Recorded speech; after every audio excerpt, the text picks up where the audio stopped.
नमस्कार दोस्तों, आज मैं आप लोगों को जो बताने जा रहा हूं वह बहुत ही महत्वपूर्ण और आपकी बहुत फायदेमंद है। आपको आपके लक्ष्य को पाने के लिए बहुत ही सहायक होगा। आपको एक कहानी के माध्यम से समझाने की कोशिश करूंगा।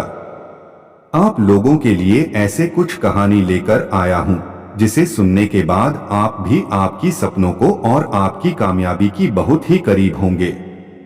यह 5 कहानियां एक से बढ़कर एक मोटिवेशन लेकर आता है।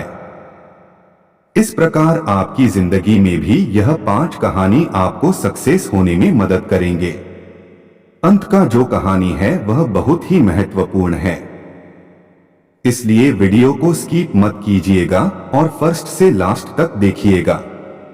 हमारी सबसे पहले कहानी महान फिलोसफर सुकरात के बारे में, जो सुकरात ने किस तरह से सुझाव देता है। देर ना करते हुए वीडियो को शुरू करते हैं। एक बार एक व्यक्ति ने महान फिलोसफर सुकरात से पूछा कि सफलता का रहस्य क्या है? What is the secret of success? सुकरात ने उस इंसान को कहा कि वह कल सुबह नदी के पास मिले, वहीं पर उसे अपने प्रश्न का जवाब मिलेगा।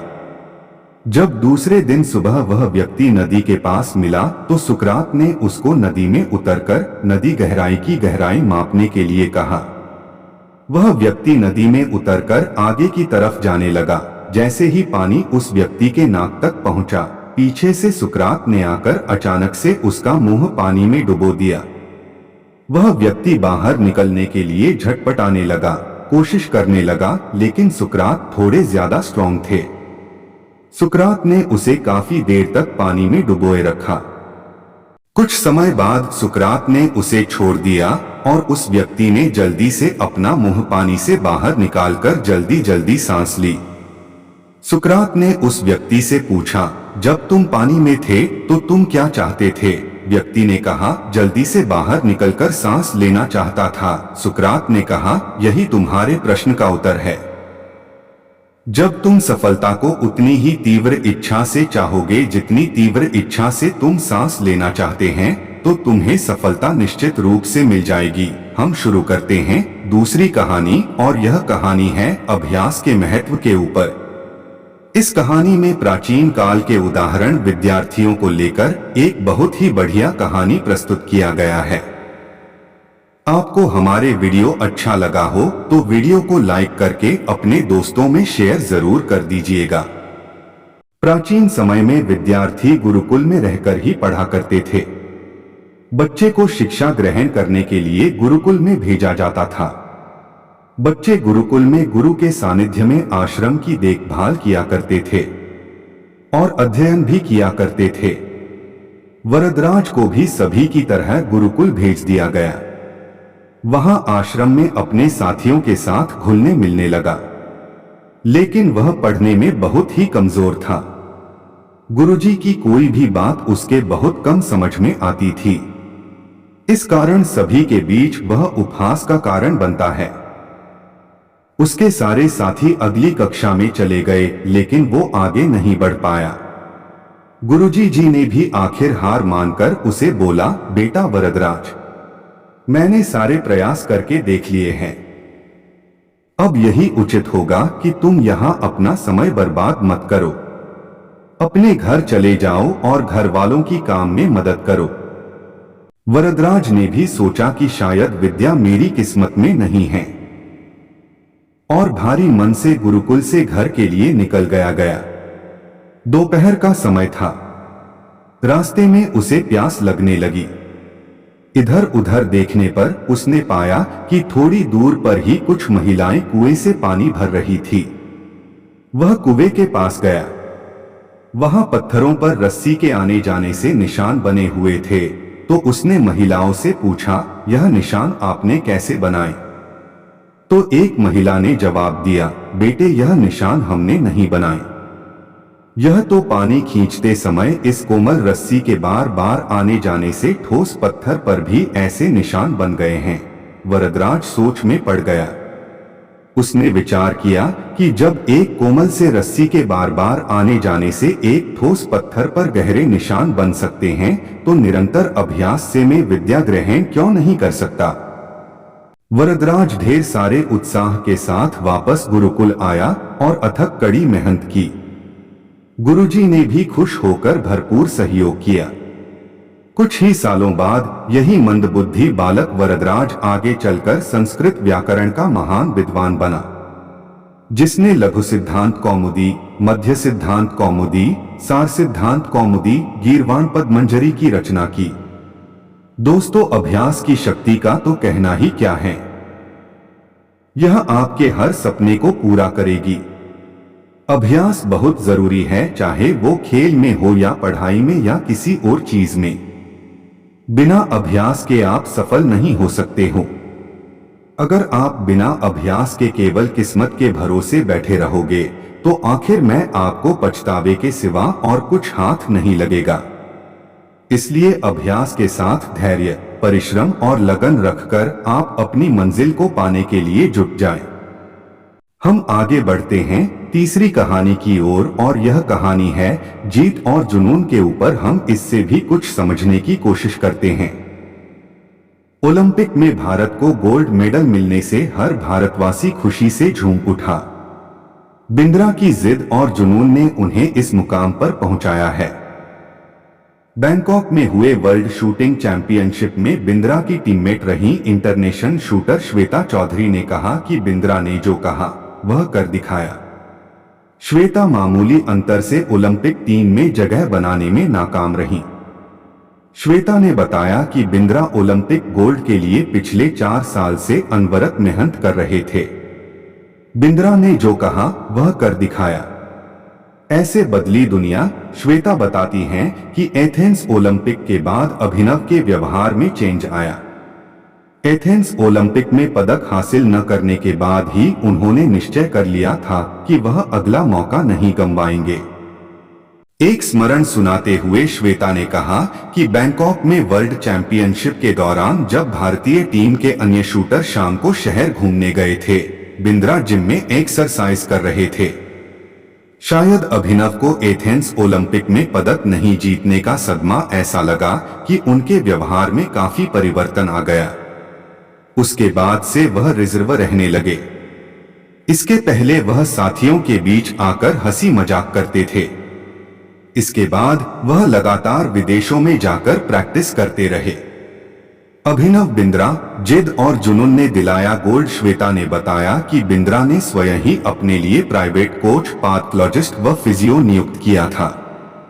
इसके बावजूद छोटी प्रतियोगिताओं में उनके मेडल न जीतने पर कई बार उनकी आलोचना भी हुई, परंतु उनको जानने वाले जानते थे कि अभिनव में वह क्षमता है जो वक्त आने पर बड़ी प्रतियोगिता में अवश्य दिखेगा। उनका टारगेट ओलंपिक ही था। अभी हम जिसके बारे में बात करने वाले हैं, कहानी सुनने वाले हैं, इस व्यक्ति को इंडिया का बच्चा बच्चा जानता है और पहचानता भी है। इसके बारे में हमें स्कूल सभी में इनकी उदाहरण मिलते हैं। इंजीनियरिंग हो या आर्ट्स, समय इनका उदाहरण है। हम मत करने वाले हैं एपीजे अब्दुल कलाम के बारे में। अब्दुल कलाम का जन्म 15 अक्टूबर 1931 को तमिलनाडु के एक गांव धनुषकोडी में हुआ था। इनके पिता मछुआरों को किराए पर नाव देते थे। कलाम ने अपनी पढ़ाई के लिए धन की पूर्ति हेतु अखबार बेचने का कार्य भी किया। डॉक्टर कलाम ने जीवन में अनेक चुनौतियों का सामना किया। उनका जीवन सदा संघर्षशील रहने वाले एक ऐसे व्यक्ति की कहानी है जिसने कभी हार नहीं मानी तथा देशहित में अपना सर्वस्व न्योछावर करते हुए सदा उत्कृष्टता के पथ पर चलते रहे। भारत रत्न डॉक्टर अब्दुल कलाम भारत के 11वें राष्ट्रपति बने। वे भारत रत्न से सम्मानित होने वाले तीसरे राष्ट्रपति हैं। भारत के मिसाइल कार्यक्रम के जनक डॉक्टर कलाम ने देश को अग्नि एवं पृथ्वी जैसी मिसाइलें देकर चीन एवं पाकिस्तान को इनकी रेंज में लाकर दुनिया को चौंका दिया। एक बार एयरफोर्स के पायलट के साक्षात्कार में 9वें नंबर पर आने के कारण कुल 8 प्रत्याशियों का चयन करना था। उन्हें निराश होना पड़ा था। वे ऋषिकेश बाबा शिवानंद के पास चले गए एवं अपनी व्यथा उन्हें सुनाई। बाबा ने उन्हें कहा, बाबा शिवानंद का कहने का अर्थ यह था कि असफलता से निराश होने की आवश्यकता नहीं। यह असफलता आपकी दूसरी सफलताओं के द्वार खोल सकती है। तुम्हें जीवन में कहां पहुंचना है इसका पता नहीं। आप कर्म करो, ईश्वर पर विश्वास करो। डॉक्टर कलाम का जीवन हर उस नवयुवक के लिए आदर्श प्रेरणा स्रोत है जो अपने जीवन में एक असफलता मिलने पर ही निराश हो जाते हैं। डॉक्टर कलाम ने अपने सारे जीवन में निस्वार्थ सेवा कार्य किया। उनका राष्ट्र प्रेम और उनका देशभक्ति का जज्बा हर भारतीय के लिए सबक एवं प्रेरणा का पुंज है और हमेशा रहेगा। अभी हम जिसके बारे में बात करने वाले हैं वह गणित का बहुत बड़ा गणितज्ञ है। उनका नाम है रामानुजन। जानते हैं रामानुजन के बारे में और यह कहानी हमें किस तरह से मदद करता है धुन के पक्के होने में लिए जानते हैं। रामानुजन का जन्म एक गरीब परिवार में 22 दिसंबर 1887 को तमिलनाडु के इरोर कस्बे में हुआ था।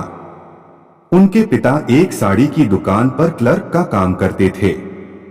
रामानुजन के जीवन पर उनकी मां का बहुत प्रभाव था।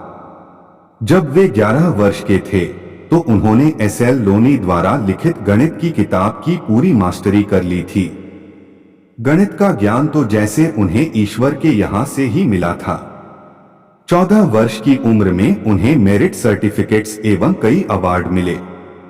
वर्ष 1904 में जब उन्होंने टाउन हाई स्कूल से स्नातक पास की तो उन्हें के रंगनाथा राव पुरस्कार प्रधानाध्यापक कृष्ण स्वामी अय्यर द्वारा प्रदान किया गया।